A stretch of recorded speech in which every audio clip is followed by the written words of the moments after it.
Bonjour à tous. Bienvenue sur notre chaîne.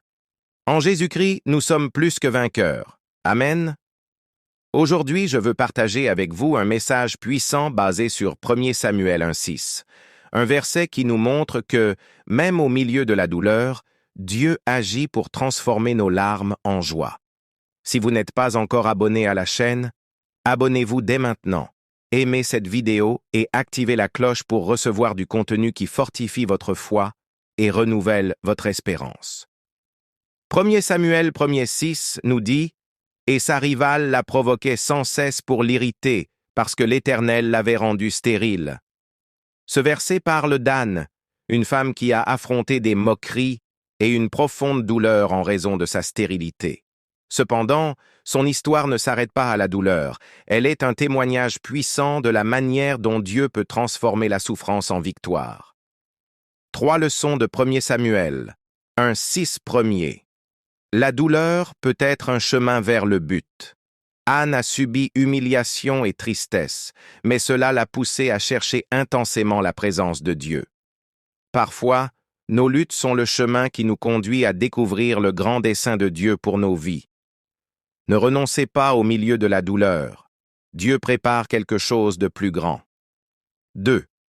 La réponse se trouve dans la présence de Dieu. Malgré les provocations, Anne a choisi de porter sa douleur devant le Seigneur. Elle a prié avec foi et a ouvert son cœur devant lui.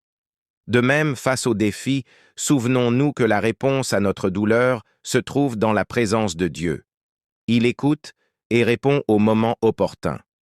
3e, Dieu transforme la lamentation en joie. L'histoire d'Anne prouve que Dieu peut transformer n'importe quelle situation.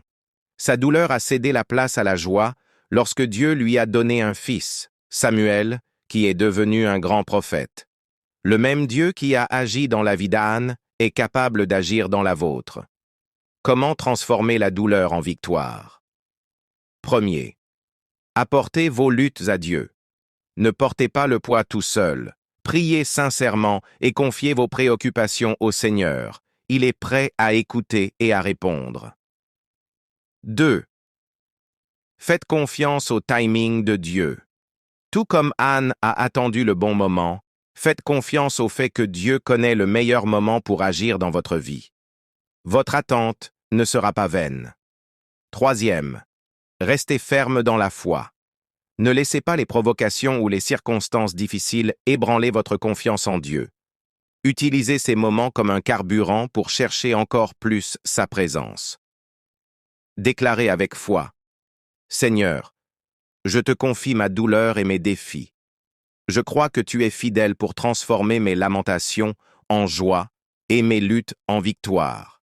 Aide-moi à rester ferme et à te chercher en tout temps. Amen. ! Si ce message a touché votre cœur, laissez un like, partagez-le avec quelqu'un qui a besoin de cette parole d'encouragement et abonnez-vous à la chaîne pour plus de contenu qui édifie et inspire.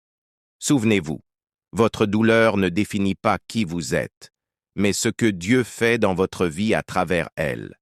Faites-lui confiance et voyez comment il peut transformer vos larmes en un témoignage puissant.